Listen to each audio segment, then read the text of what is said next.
All right, we're here with Harrisburg boys coach Steve Combs after a 76-69 win over Douglas High School. And coach, I mean, this is just one of those games where for a lot of teams there's really an unknown. We don't know a whole lot about this Douglas team other than the fact that they're beating teams 103-53. I mean, what was really one of the focuses going into this game for your team? You know, the big thing was testing the water and, see what they were about, because like I said, they've been playing pretty much out of area, hadn't got a chance to really see them or hear much about them. But once we tested, I feel like I jumped into shark-infested water. They were a very good ball club, very talented offensively. But tonight I thought we did a nice job of competing against them, and good win. And we saw flashes that this could be one of the better teams in the district. I mean, they come out, make their first 7 shots, and all of a sudden they're up on you 15-6. I mean, I know you had to burn a timeout early.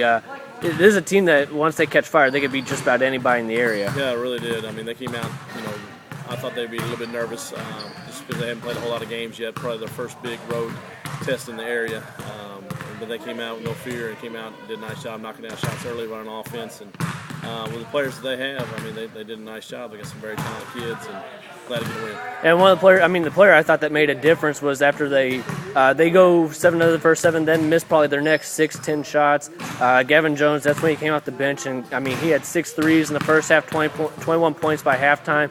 I mean, he really seems to have adjusted well. I know he was a kid who was one of the starters at the beginning of the year. Now he's really one of a 6th man off the bench, and he's really proven that role tonight. Yeah, I've talked to Gavin all year about he's the 6th starter. He plays starter minutes. He probably leads us closest scoring, if not second leading scoring. Just a kid that can really get it going early and often off the bench. And anytime you get a kid like that off the bench, it really helps your team. And he was kind of like Vinny Johnson, the old microwave from Detroit. When he comes in, heats up, and boy, gets going. And again, I mean, really the 3-point shots weren't falling probably about the first 5 minutes, but I think when he hit that first one, it really got contagious. We saw him hit a couple. I think Shea didn't really hit one, but I think he drew a couple of fouls that got one of their players into foul trouble.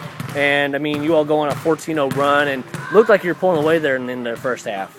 Yeah, the good thing about hitting those shots, they were taking good shots. We've been the last couple of days, the last couple of games, we've been taking bad threes. We've been taking those one pass and jacks from 25 plus, and those aren't good threes. Tonight we talked about taking good 3-point shots, whether we swing the basketball in rhythm or we get it inside, kick it back outside, or get penetration kick. We want to take good threes, and I thought every one of Gavin's shots were good threes, and he made them. So we keep preaching that. Shea did a nice job getting us involved. Did a nice job finding Gavin a little bit. Josh Cole did a nice job finding him. So you get time you got somebody that hot, you want to keep feeding them. And then halfway through the third quarter, I had you down a 56-34 lead. Really, I mean, I'm sure a lot of people here thought that was really about game, and Douglas comes out, proves it wrong. The Hughes kid, I mean, 35 points, but he didn't really catch fire, I thought, until midway through the third quarter when he just took the game all on his own. He was fearless through the lane. When they needed a shot, he made it, and he really pulled them back into the game. Yeah, Hughes is a very impressive player. I mean, the kid's got strong as a bull for one thing, very agile, and got some of the softest hands I've seen in a long time. Just a phenomenal player and phenomenal performance. He seemed like he just decided that he's going to make a run, and he made a big run at us. I know at least one play where Behringer, who's a strong kid himself, fouled him about as hard as he could. Didn't matter, still got the and one, and just a phenomenal performance by that young man, and hats off to him. I'm glad we got the win, though. And really, I mean, they end up tying it 61-61 with about 4 minutes to go with that 3-pointer right out of a timeout. But I really got to say the kids bounced back and kind of helped put that game away. I think when Josh really came back and answered that 3-pointer when he attacked the lane, hit that floater, I mean, really you all didn't take too many shots inside, but when you did, they seemed to be effective, and I thought that was one of them. Right, yeah, that was a big key point in the ball game, but glad you brought that up. After they hit the big three, and Josh took it down, straight back to him, no fear and no hesitation. That's when we were talking about the kids. Don't play with hesitation. Don't play unsure of yourself. Just be confident. Came down, took a confident shot, put us back up 2, and kind of got us a little bit off the schneid a little bit. But they're Douglas a good ball club, and I'm just glad to get a win. I mean, even though you all stretched it back to 69-61, again here comes Hughes, makes it a 3-point game with about a minute to go. But again, the kids really came together on defense. I know they tried breaking the press and then throwing the ball away with about 41 seconds to go, and then missing a 3-pointer with that about 20 seconds to go. I mean, I thought that was big kind of silence in there where they didn't score in that final minute 20. You know, and that's what we was talking about, making plays down the stretch. And, been real easy, especially coming off a 3-game losing streak where we haven't been doing well. But did a nice job of coming back, holding our composure, and making winning plays the last 2 minutes. And, anytime you do that, you get a good chance at it. And just talking about how big of a win this is for the team. I know you all are riding a 3-game losing streak heading into this.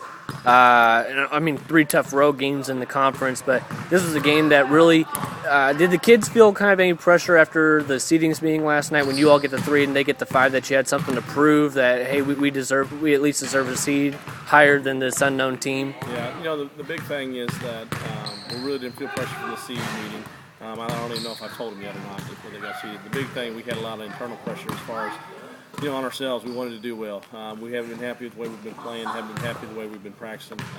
Really talking to the guys about pulling together as a team. And like I said, it's been really easy tonight twice to fold up shop and go home. First when they jumped on us early, big lead. And the second when we lost the big lead and they tied it, could have really folded up shop and went home. But these kids are fighters. The up and down lineup, we had lots of guys contribute tonight. And really happy with closing out a good win after we needed to on 3-game losing streak. And again, the road is not easy for you all for rest of the season. You go on the road, play a tough Santa Fe team. One time I watched them earlier this year. They lost to Glasgow 46-40. Then you got to host Hallsville, a team that you lost in double overtime earlier this year. And then you close out the year at home against North Callaway, which is a team that you've already split against this year. So, again, I think this would probably be a good momentum for your kids heading into those final 3 games, which are going to be tough all the way around. Well, that's what you hope. We hope we can go a little run here and get ourselves playing as sharp as we can for districts. That's always the goal, to playing your best basketball at the end of the year. For the most part, I think we've done that throughout the past. I was a little bit worried this year.